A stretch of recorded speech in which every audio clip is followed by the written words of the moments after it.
오늘 뉴스룸의 첫 소식은 엄혹한 국제정치의 현실에 대한 뉴스입니다. 오늘 두 가지의 우려가 현실로 나타났습니다. 그동안에 미국은 한국, 일본과 함께 북한에 대한 초고강도 제재 카드를 논의해 왔습니다. 이제 마지막 관문은 중국이었고, 그래서 오늘 베이징에서 열린 미국과 중국 외교 수장의 담판이 주목됐습니다. 그러나 중국은 북핵은 대화와 협상을 통해서 해결해야 한다면서 미국의 거부 입장을 분명히 했습니다. 또 한 가지, 박근혜 대통령이 제안한 오자회담 역시 중국과 러시아가 대놓고 반대해서 사실상 물 건너간 분위기입니다. 관련해서 중국의 관보인 환구시보가 내놓은 논평을 보면 한국에 대해서 듣기에 따라서는 모욕적인 표현까지 동원하고 있습니다. 중국에 경사됐다는 우려까지 나왔던 한국 외교의 결과가 이렇게 나타나고 있는 것에 당혹스럽다는 반응이 나옵니다. 박근혜 정부가 사드 배치를 전격적으로 결정했습니다. 그간 국내외 반대 여론이 높았지만 청와대가 직접 미국과 논의해 독단적으로 밀어붙였다고 하는군요. 국방부는 북한의 미사일로부터 우리 국민들의 안전을 지키기 위한 것이라고 주장하고 있지만 이 뻔한 거짓말을 과연 몇이나 믿어줄까요? 북한은 고고도 미사일 같은 건 쓰지 않아도 장사정포만으로도 우리 수도권을 충분히 공격할 수 있습니다. 정작 사드는 우리 수도권조차 방어해 줄 수가 없죠. 그렇다면 결과적으로 이 말 많은 사드는 오로지 미국 본토를 위협하는 장거리 미사일을 방어하기 위해 배치하는 거란 얘기입니다. 바로 무섭도록 성장하며 패권을 위협하는 중국을 견제하기 위함이죠. 그래서 중국이 경제 제재부터 군사 대응까지 거론하며 저토록 질색팔색하는 겁니다. 결국 자국에는 아무런 실익도 없는 것을 오히려 중국과 러시아의 보복 가능성까지 무릅쓰며 오로지 미국의 이익을 지켜주려 하는 일이라는 것인데 이게 과연 주권 국가가 맞냐 묻지 않을 수가 없습니다. 그런데 박근혜 정권은 이 사드 결정을 박근혜 정권이 굉장히 강력하게 추진한 것 같거든요. 어떻게 보면 미국보다 더 설치는 것 같아요.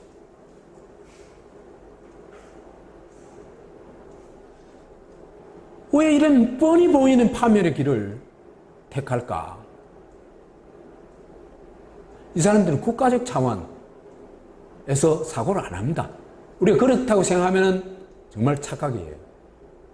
박근혜는 아예 인지 능력이 안 되니까 둘째 치고라도 박근혜 정권으로 볼 때 왜 일로 가게 되는가? 제가 볼 때는요. 이슈를 바꾸려고 하는 것 같습니다. 지금 한국에 그죠? 저는 한국 문제에 한국에 지금 벗어날 수 없는 핵심적 이슈는 세월호라고 생각합니다. 이 세월호 문제를 해결하지 않고서는요, 한국이 어떻게 할 도리가 없어요. 그런데 이걸 그죠? 안보 위기, 경제 위기로 바꿔낼 수 있는 게 사드 배치입니다. 중국과의 어떤 적대적 관계, 또 북한과의 적대적 관계를 일부러 막 조성할 수도 있는 겁니다. 왜 그렇게 생각하냐면요. 세월호는요, 이게 진실이 밝혀질 경우에 한국의 반공 독재 세력들은 그죠? 완전히 뿌리가 뽑혀버립니다.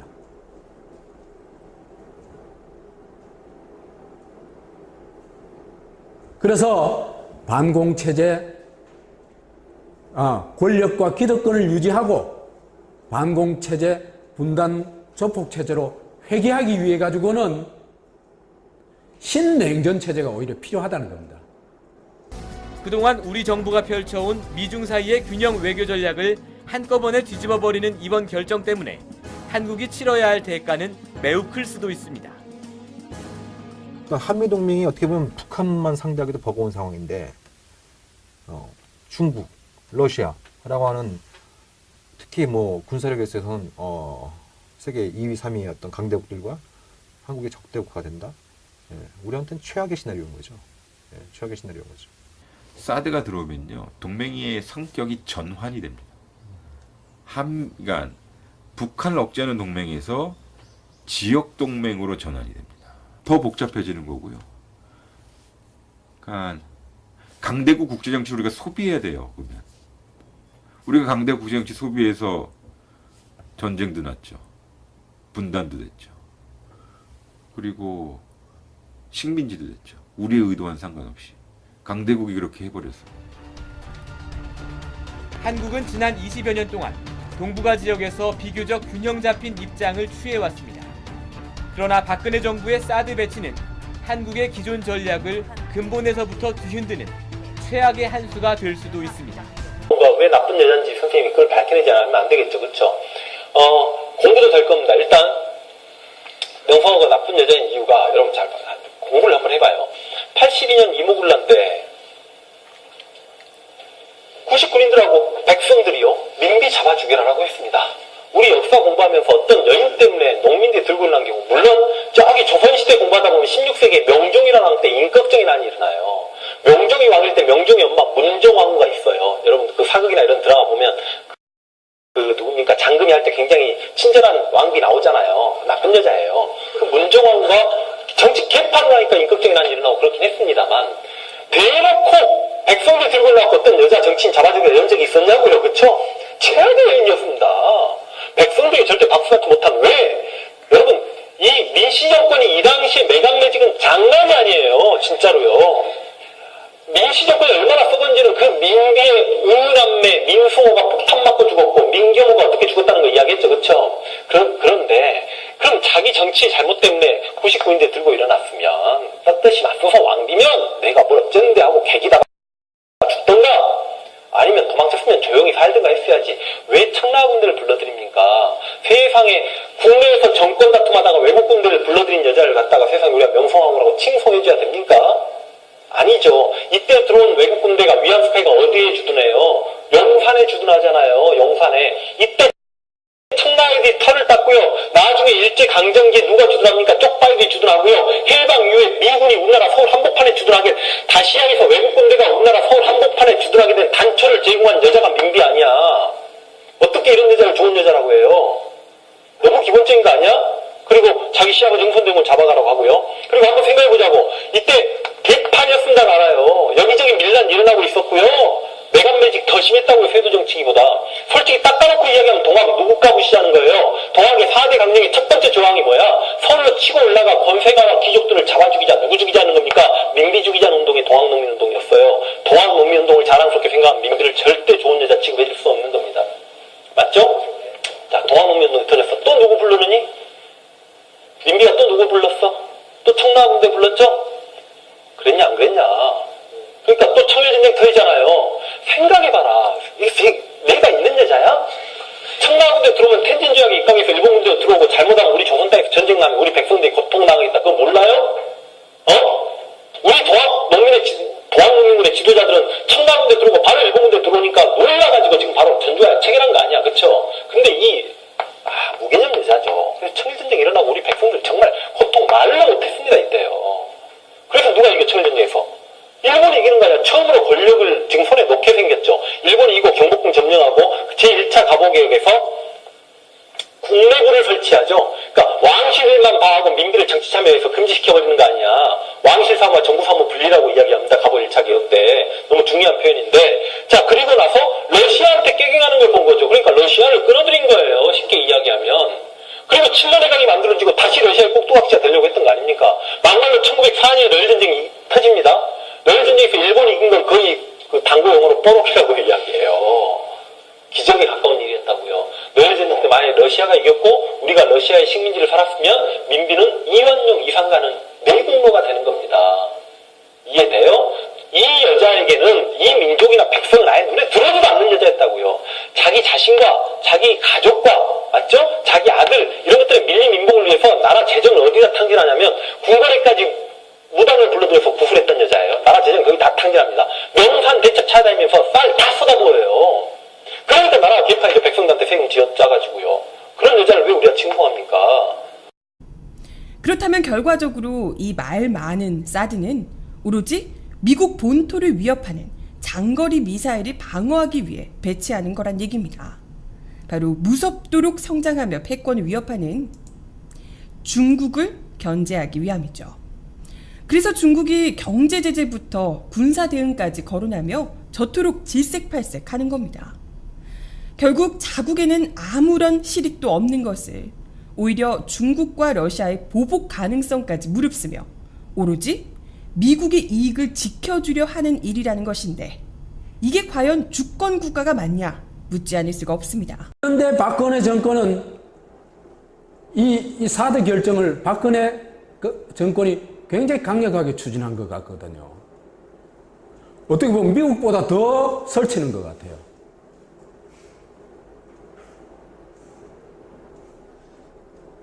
왜 이런 뻔히 보이는 파멸의 길을 택할까? 이 사람들은 국가적 차원에서 사고를 안 합니다. 우리가 그렇다고 생각하면 정말 착각이에요. 박근혜는 아예 인지 능력이 안 되니까 둘째 치고라도 박근혜 정권으로 볼 때 왜 일로 가게 되는가?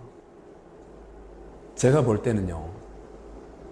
오늘 뉴스룸의 첫 소식은 엄혹한 국제정치의 현실에 대한 뉴스입니다. 오늘 두 가지의 우려가 현실로 나타났습니다. 그동안에 미국은 한국, 일본과 함께 북한에 대한 초고강도 제재 카드를 논의해 왔습니다. 이제 마지막 관문은 중국이었고 그래서 오늘 베이징에서 열린 미국과 중국 외교 수장의 담판이 주목됐습니다. 그러나 중국은 북핵은 대화와 협상을 통해서 해결해야 한다면서 미국의 거부 입장을 분명히 했습니다. 또 한 가지 박근혜 대통령이 제안한 오자회담 역시 중국과 러시아가 대놓고 반대해서 사실상 물 건너간 분위기입니다. 관련해서 중국의 관보인 환구시보가 내놓은 논평을 보면 한국에 대해서 듣기에 따라서는 모욕적인 표현까지 동원하고 있습니다. 중국에 경사됐다는 우려까지 나왔던 한국 외교의 결과가 이렇게 나타나고 있는 것에 당혹스럽다는 반응이 나옵니다. 박근혜 정부가 사드 배치를 전격적으로 결정했습니다. 그간 국내외 반대 여론이 높았지만 청와대가 직접 미국과 논의에 독단적으로 밀어붙였다고 하는군요. 국방부는 북한의 미사일로부터 우리 국민들의 안전을 지키기 위한 것이라고 주장하고 있지만 이 뻔한 거짓말을 과연 몇이나 믿어줄까요? 북한은 고고도 미사일 같은 건 쓰지 않아도 장사정포만으로도 우리 수도권을 충분히 공격할 수 있습니다. 정작 사드는 우리 수도권조차 방어해 줄 수가 없죠. 된 이유가 여러분 잘 공부를 한번 해봐요. 82년 이모군란 때 99인들하고 백성들이요 민비 잡아 죽여라라고 했습니다. 우리 역사 공부하면서 어떤 연유 때문에 농민들이 들고 일어난 경우 물론 저기 조선시대 공부하다 보면 16세기에 명종이라는 왕 때 인격적인 난이 일어나요. 명종이 왕일 때 명종의 엄마 문종왕후가 있어요. 여러분 그 사극이나 이런 드라마 보면 그 누굽니까 장금이 할 때 굉장히 친절한 왕비 나오잖아요. 나쁜 여자예요. 그 문종왕후가 정치 개판을 하니까 인격적인 난이 일어나고 그렇긴 했습니다만 대놓고 백성들 들고 올라왔고 어떤 여자 정치인 잡아주기로 이런 적이 있었냐고요. 그쵸? 최악의 여인이었습니다. 백성들이 절대 박수받지 못한 왜? 여러분 이 민씨 정권이 이 당시에 매각매직은 장난이 아니에요. 진짜로요. 민씨 정권이 얼마나 썩은지는 그 민비의 은남매 민승호가 폭탄 맞고 죽었고 민경호가 어떻게 죽었다는 거 이야기했죠. 그쵸? 그런데 그럼 자기 정치 잘못 때문에 99인대 들고 일어났으면 떳떳이 맞서서 왕비면 내가 뭘 어쩌는데 하고 개기다가 죽던가 아니면 도망쳤으면 조용히 살든가 했어야지 왜 청라군대를 불러들입니까? 세상에 국내에서 정권 다툼하다가 외국 군대를 불러들인 여자를 갖다가 세상에 우리가 명성황후라고 칭송해줘야 됩니까? 아니죠. 이때 들어온 외국 군대가 위안 스카이가 어디에 주둔해요? 영산에 주둔하잖아요. 영산에. 이때 청라애들이 털을 닦고요. 나중에 냉전 체제가 오히려 필요하다는 겁니다. 그동안 우리 정부가 펼쳐온 미중 사이의 균형 외교 전략을 한꺼번에 뒤집어버리는 이번 결정 때문에 한국이 치러야 할 대가는 매우 클 수도 있습니다. 한미 동맹이 어떻게 보면 북한만 상대하기도 버거운 상황인데 중국, 러시아라고 하는 특히 뭐 군사력에 있어서는 세계 2위, 3위의 어떤 강대국들과 한국의 적대국가 된다. 예, 우리한테는 최악의 시나리오인 거죠. 예, 최악의 시나리오인 거죠. 사드가 들어오면요 동맹의 성격이 전환이 됩니다. 그러니까 북한을 억제하는 동맹에서 지역 동맹으로 전환이 됩니다. 더 복잡해지는 거고요. 그러니까 강대국 국제정치 우리가 소비해야 돼요. 그러면 우리가 강대국 국제정치 소비해서 전쟁도 났죠. 분단도 됐죠. 그리고 식민지도 됐죠. 우리의 의도와는 상관없이 강대국이 그렇게 해버려서. 한국은 지난 20여 년 동안 동북아 지역에서 비교적 균형 잡힌 입장을 취해왔습니다. 그러나 박근혜 정부의 사드 배치는 한국의 기존 전략을 근본에서부터 뒤흔드는 최악의 한 수가 될 수도 있습니다. 왜 나쁜 여자인지 선생님이 그걸 밝혀내지 않으면 안 되겠죠, 그렇죠? 공개도 될 겁니다. 일단 명성호가 나쁜 여자. 이슈를 바꾸려고 하는 것 같습니다. 지금 한국에 그죠? 저는 한국 문제에 한국에 지금 벗어날 수 없는 핵심적 이슈는 세월호라고 생각합니다. 이 세월호 문제를 해결하지 않고서는요, 한국이 어떻게 할 도리가 없어요. 그런데 이걸 그죠? 안보 위기, 경제 위기로 바꿔낼 수 있는 게 사드 배치입니다. 중국과의 어떤 적대적 관계, 또 북한과의 적대적 관계를 일부러 막 조성할 수도 있는 겁니다. 왜 그렇게 생각하냐면요, 세월호는요, 이게 진실이 밝혀질 경우에 한국의 반공 독재 세력들은 그죠? 완전히 뿌리가 뽑혀버립니다.